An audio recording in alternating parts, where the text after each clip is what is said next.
इमन अबदा अला हबीबिका खैरिल खल्क़ि कुल्लिहिम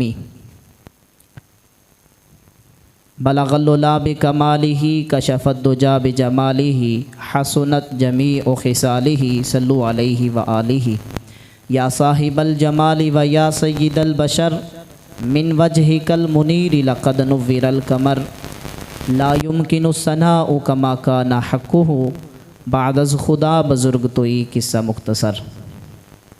अल्लाह की हम्दो सना नबी अकरम शफ़ी उम्मम अहमद मुजतबा जनाब मुहम्मद मुस्तफ़ा सल्लल्लाहु अलैहि वसल्लम की बारगाह में दुरूद सलाम का हदिया पेश करने के बाद दोस्तों, बुज़ुर्गों, प्यारे बच्चों, अस्सलामु अलैकुम व रहमतुल्लाहि व बरकातुहू।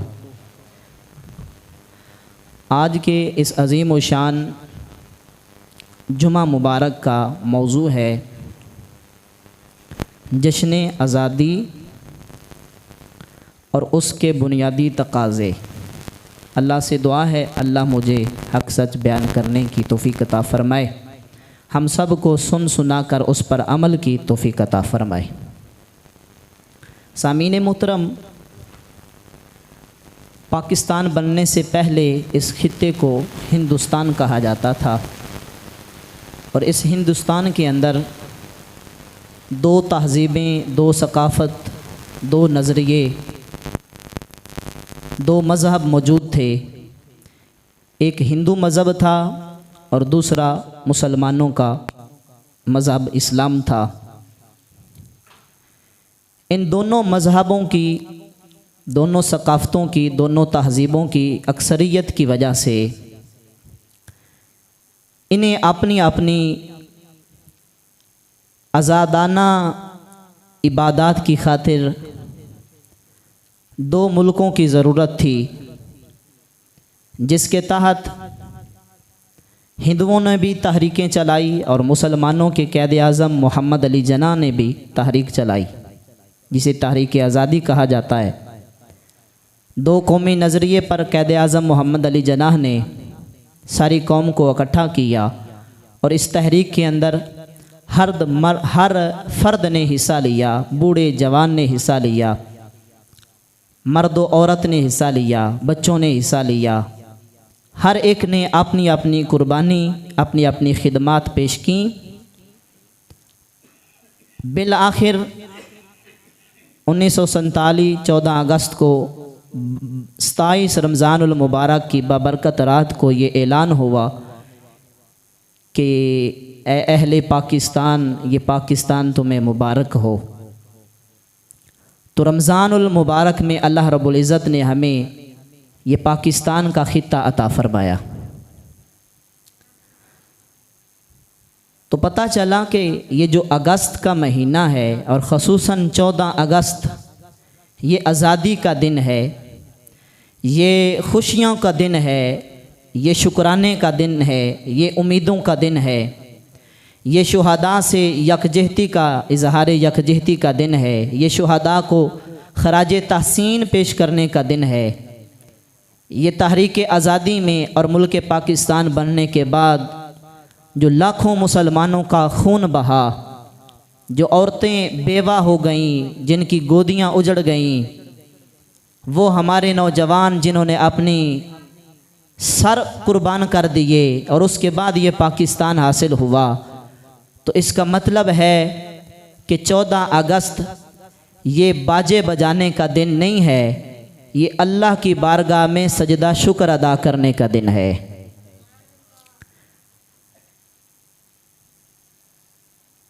और आज हम वतन अज़ीज़ की महब्बत में वो काम करते हैं जिसकी महब्बत भी हमें इजाज़त नहीं देती।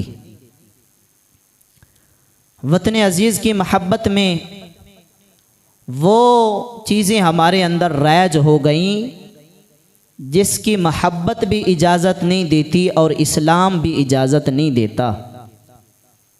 आज हम मुख्तलिफ़ तरीक़ों से, अपने तरीक़ों से, अपने बनाए हुए तरीक़ों से खुशियों का इज़हार करते हैं, वरना अल्लाह रब्बुल इज़्ज़त ने खुशी के इज़हार का तरीक़ा भी बताया है कि जब अल्लाह की नेमत मिलती है तो उस नेमत का शुक्र कैसे अदा करना है, उसका इजहार कैसे करना है।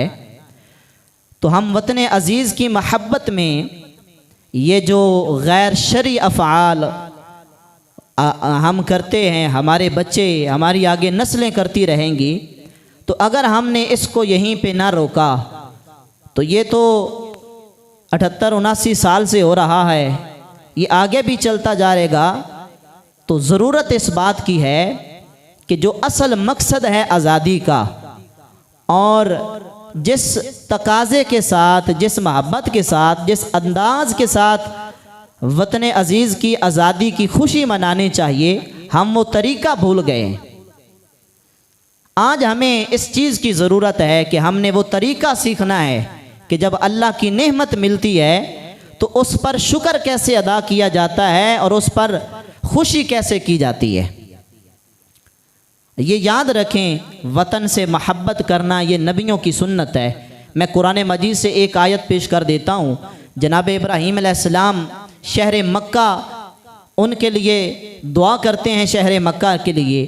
व is क़ाल Ibrahim rabbi जअल हाज़ा बलदन Amina वरज़ुक़ अहलहु minus समरात। जनाब इब्राहीम अलैहिस्सलाम अपने शहर मक्का के लिए दुआ कर रहे हैं, या अल्लाह इस शहर मक्का को अमन वाला बना दे। वरज़ुक़ अहलहु मिनस समरात, और शहर मक्का के रहने वालों को फलों में से रिज़्क़ अता फरमा। ये दो दुआएं जनाब इब्राहीम अलैहिस्सलाम की, एक तो शहर मक्का को अमन वाला शहर बना दे, और दूसरा माशी तरक्की की दुआ करते हैं जनाब इब्राहीम अलैहिस्सलाम, वरज़ुक़ अहलहु मिनस समरात, इसके रहने वालों को फलों में से रिज़्क़ अता फरमा। तो अल्लाह ने ये दुआएं जनाब इब्राहीम अलैहिस्सलाम की कबूल फरमाई। हमारे लिए ये सबक क्या है कि एक तरफ जनाब इब्राहीम अलैहिस्सलाम शहर मक्का के लिए अमन की दुआ कर रहे हैं, तो आज हमारी आज़ादी का तकाज़ा ये है कि हम भी अपने मुल्क पाकिस्तान में अमन की दुआ करें। जो मुल्क पाकिस्तान के अंदर इंतशार, इफ्तिराक, दहशत गर्दी की एक हवा चली हुई है, हम सब का ये फरीज़ा है, असल बुनियादी आज़ादी का तकाज़ा ये है कि जनाब इब्राहीम अलैहिस्सलाम की सुन्नत पर अमल करते हुए हम अपने मुल्क के अमन के लिए दुआ फरमाएं। अल्लाह हमारे मुल्क में अमन अता फरमाए। वरज़ुक़ अहलहु मिनस समरात, और जनाब इब्राहीम अलैहिस्सलाम की दूसरी दुआ ये है कि या अल्लाह मेरे शहर को, मेरे मक्का को, मेरे मुल्क को रिज़्क़ अता फरमा फलों में से। आज हमें आज़ादी ये सबक देती है, आज़ादी ये तकाज़ा ये करती है कि हम अपने मुल्क की माशी तरक्की के लिए दुआ करें कि अल्लाह हमारे मुल्क के माशी हालात जो हैं वो बेहतर फरमाए। तो नबियों की सुन्नत है अपने मुल्क के लिए दुआ करना, अपने मुल्क से महब्बत करना, उसकी तामीर व तरक्की, उसकी मईशत के लिए दुआ करना, ये नबियों की सुन्नत है। और इसी तरह नबी अलैहिस्सलातु वस्सलाम जब शहर मक्का को छोड़ते हैं, अब हजूर की मक्का से मोहब्बत देखें। नबी अलैहिस्सलातु वस्सलाम ने जब मक्का को छोड़ा तो हजूर अलैहिस्सलातु वस्सलाम जब दोबारा शहर मक्का तशरीफ़ ले गए हिजरत करने के बाद, तो हजूर अलैहिस्सलातु वस्सलाम हज़रत अब्दुल्लाह इब्न अब्बास फरमाते हैं, हजूर ने मक्का को देखा, शहर मक्का को देखकर नबी अलैहिस्सलातु वस्सलाम ने दुआ फरमाई। हजूर ने अपनी मोहब्बत का इजहार किया। हजूर फरमाते हैं, काला रसूलुल्लाह लिमक्का ता मा अतयबा की मिन बलादिन, ऐ शहर मक्का तू कितना ही पकीज़ा शहर है। तवज्जो है कि कोई नहीं?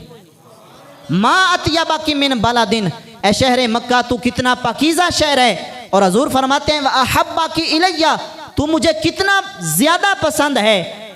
ये हजूर ने अपनी मोहब्बत का इजहार किया और आगे हजूर ने दुआ फरमाई।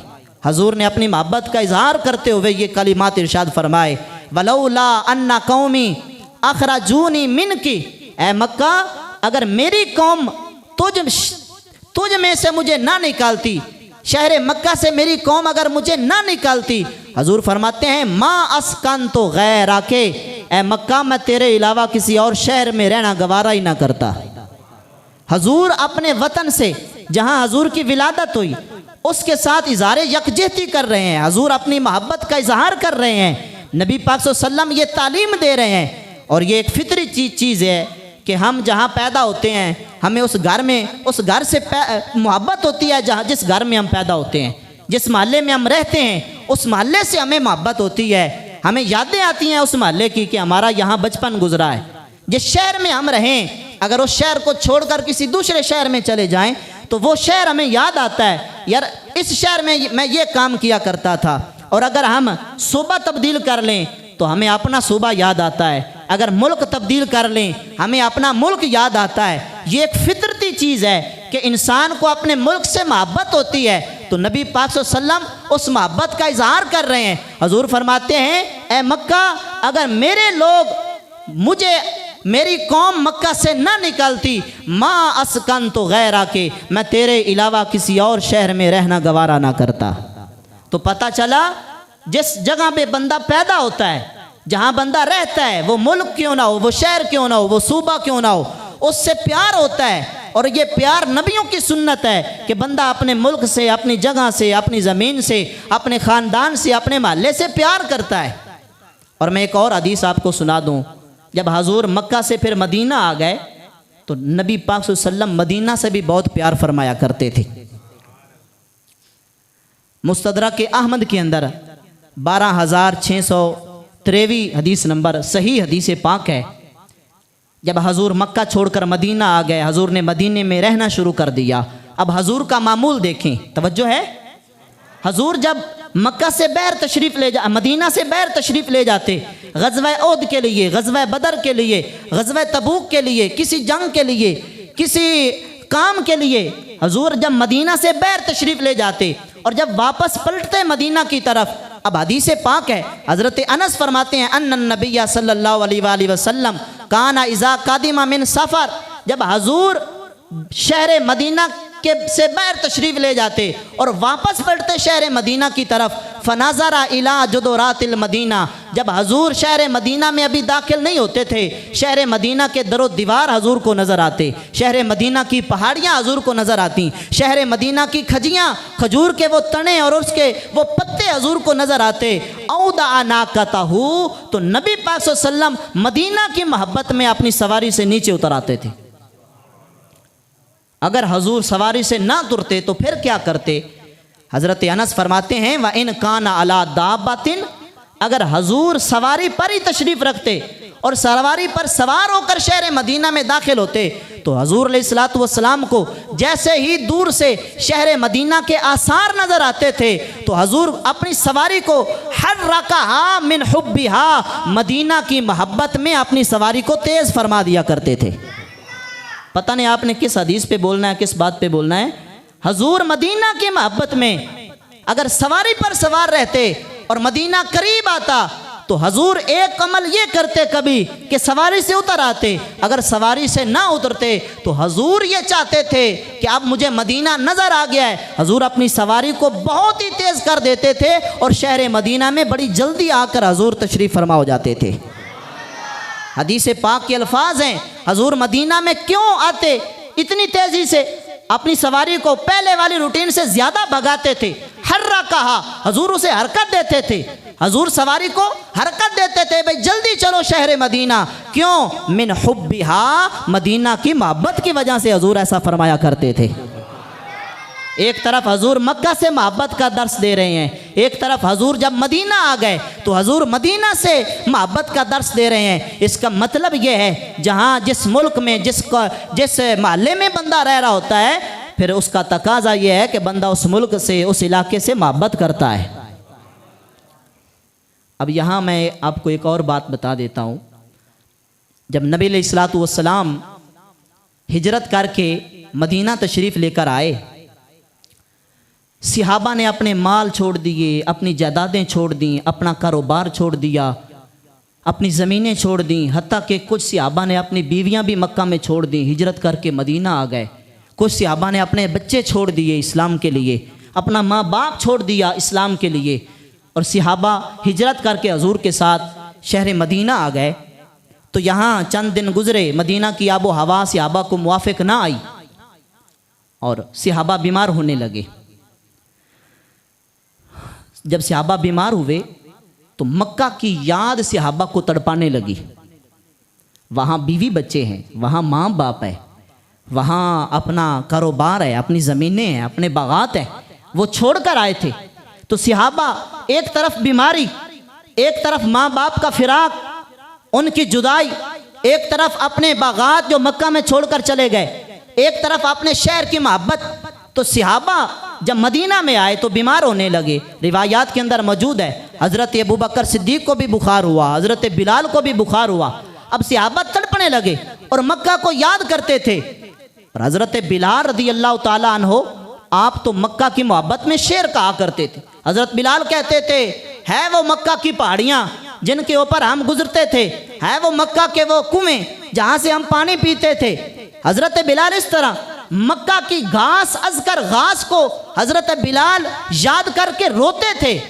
एक मक्का के अंदर एक घास है जिसको अज़कर कहा जाता है, अज़खर घास। तो हज़रत बिलाल उस घास के शेर कहा करते थे। अब पूरी तवज्जो से मेरी बात सुनिएगा।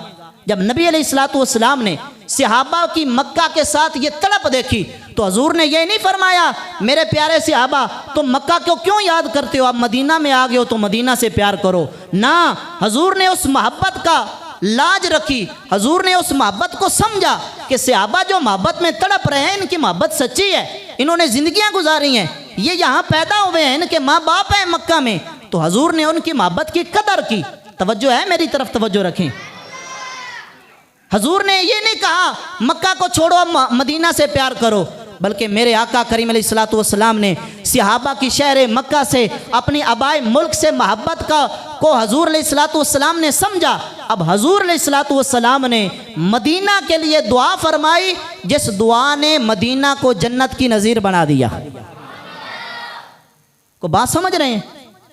वो सहाबा जिनका ईमान कामिल, जिनका तकवा कामिल, जिनकी तहारत अकमल, जो दीदारे मुस्तफ़ा में रहते हैं, जिनके सामने वो कलमा पढ़ते हैं अशहदु अल्ला इलाहा इल्लल्लाह व अशहदु अन्ना मुहम्मदन अब्दुहु व रसूलुहु, तो वो मोहम्मद उनके सामने होते हैं। सहाबा की ये हालत है, लेकिन फिर भी अपने शहर की मोहब्बत उन्हें तड़पाती है। तो नबी अलैहिस्सलातु वस्सलाम ने जो दुआ की वो हदीस पाक बुखारी मुस्लिम के अंदर रिवायत मौजूद है, मैं सुना दूँ आपको। नबी पाक सल्लल्लाहु अलैहि वसल्लम ने दुआ फरमाई, अल्लाहुम्मा हब्बिब इलैनल मदीना, या अल्लाह हमारे दिल में मदीना की मोहब्बत डाल दे, कहुब्बिना मक्का ता औ अशद्दु, जिस तरह हम मक्का से प्यार करते हैं हमारे दिल में मक्का से भी ज़्यादा मदीने की मोहब्बत डाल दे। सहाबा परेशान थे ना, शहर मक्का याद आ रहा था। अब यहाँ मैं रुक कर एक बात करना चाहता हूँ। जब हजूर ने ये दुआ की ना, या अल्लाह हमारे दिल में मक्का से भी ज़्यादा मदीने की मोहब्बत डाल दे, तो वो सहाबा जो रोते थे मक्का को याद करके, अब उन्हीं सहाबा की रिवायात में आपको पढ़ के सुनाने लगा हूँ। हज़रत अब्दुल्ला इब्न उमर जब शहर मदीना में दाखिल होते थे तो पहले उन्होंने अपने चेहरे के ऊपर पर्दा लिया होता था, ताकि सफ़र के अंदर जो गर्दो गुबार है वो मुँह के अंदर ना जाए। तो जब मदीना की हद में दाखिल होते थे, हज़रत अब्दुल्ला इब्न उमर अपना वो हिजाब हटा देते। लोग पूछते, हजूर क्यों ऐसा किया है, अभी भी गर्दो गुबार तो उड़ रही है, लेकिन आपने अपने चेहरे से पर्दा क्यों हटाया, कपड़ा क्यों हटा दिया? तो हज़रत अब्दुल्ला इब्न उमर फरमाया करते थे, ये मदीने की मिट्टी है, अल्लाह ने इसमें शिफा रख दी है। हज़रत उमर की बात करें, वो जो सहाबा मक्का की मोहब्बत में रोया करते थे, वतन की मोहब्बत में, हज़रत उमर की बात करें तो हज़रत उमर दुआ करते हैं, या अल्लाह अपने रास्ते में शहादत की मौत भी अता फरमा और मदीने शहर में अता फरमा दे। पता नहीं कौन बंदा बोल रहा है या नहीं बोल रहा। वो सहाबा जो मक्का की अज़कर घास को याद करके रोते थे, वो सहाबा का अब ज़हन, नज़रिया, मोहब्बत तब्दील हो गई। अब वो सहाबा मरना भी इसी शहर में चाहते हैं, जीना भी इसी शहर में चाहते हैं। वो बात समझ आई है या नहीं? मुल्क से मोहब्बत ये एक फितरत है, ये हमारा तकाजा है कि हम अपने मुल्क से मोहब्बत करें और अपने मुल्क के लिए दुआ भी करें। आज हम अपने मुल्क पर बड़े शिकवे करते हैं, बेशक वो शिकवे सच्चे हैं, ठीक हैं। आज हम मायूस का शिकार हैं, बातें वो सारी ठीक हैं, लेकिन ये धरती है तो धरती ना मदीने वाले की दी हुई है। ये मदीने वालों के नालैन का सदका अल्लाह ने हमें ये धरती अता फरमाई है। कम अज़ कम इतना तो समझे ना भाई, हम नमाज पढ़ रहे हैं, तो कोई कुत्ता आकर हमें नमाज में ठुड्डे तो नहीं ना मारता आकर, किसी की जुर्रत तो नहीं कि वो हमें सजदे में जब हम गिरे हों तो वो हमारे गिरेबान से पकड़ के हमें सजदे से हटा ले, ऐसी तो जुर्रत नहीं है। हमारे बहुत सारे शिकवे होंगे अपने मुल्क से, लेकिन इस बात का शुक्र अदा अगर हम सारी ज़िंदगी भी करते रहें तो नहीं कर सकते। क्यों? अल्लाह ने हमें यहाँ इबादत का ज़ौक़ अता फरमा रखा है। वो बात समझ रहे हैं? अल्लाह, ये सारी चीज़ें हमें इस बात का दर्स देती हैं कि हम अपने मुल्क से मोहब्बत करें। पाकिस्तान हमारी जान है, पाकिस्तान हमारी शान है। आज हम जहाँ भी चले जाएं, जितने क्यों ना अमीर हो जाएं, लेकिन इस वतन की मिट्टी हमें खींच कर अपनी तरफ लाती है, खींच कर लाती है अपनी तरफ। मैं एक मिसाल आपको देना चाहता हूँ। सुबह की नमाज पढ़ते हैं, जब आप बाहर निकले ना तो कभी आपने गौर किया है परिंदे अपने घोंसलों से निकलकर रिज़्क़ की तलाश में उड़ते हैं और वो बड़ा दूर दूर तक सफ़र करते हैं, ऐसा ही है ना। लेकिन जैसे ही सूरज गरूब होता है वो परिंदे वापस पलटते हैं। वो किसी पक्के या कच्चे मकान की तलाश में नहीं होते, वो अपने 4 तिनकों के बने हुए घोंसले की तलाश में वापस पलटते हैं और वो वापस आकर अपने घोंसले में रात गुजारते हैं। वजह क्या है? वो तिनकों का जो बना हुआ घोंसला है ये उन परिंदों का वतन है, उन्हें अपने वतन से प्यार है। ज़रा गौर करें, आज हम दुनिया के किसी सुपर पावर मुल्क में चले जाएं, हम कितने अमीर ही क्यों ना हो जाएं, कितने सेठ ही क्यों ना बन जाएं, कितने लैंडलॉर्ड ही क्यों ना बन जाएं, मलकते वडेरे ही क्यों ना बन जाएं, खुदा की कसम हमारे पास जितना भी पैसा आ जाए, हम पाकिस्तान को छोड़ भी दें, लेकिन पाकिस्तान की मिट्टी जो है ये हमें ज़रूर अपनी तरफ खींच कर लाती है। हमारे बाप दादा की कब्रें हैं यहाँ पर। तो वतन से प्यार, वतन से मोहब्बत, और ये भी याद रखें जो इज़्ज़त, जो सुकून, जो राहत हमें अपने मुल्क में मिलेगी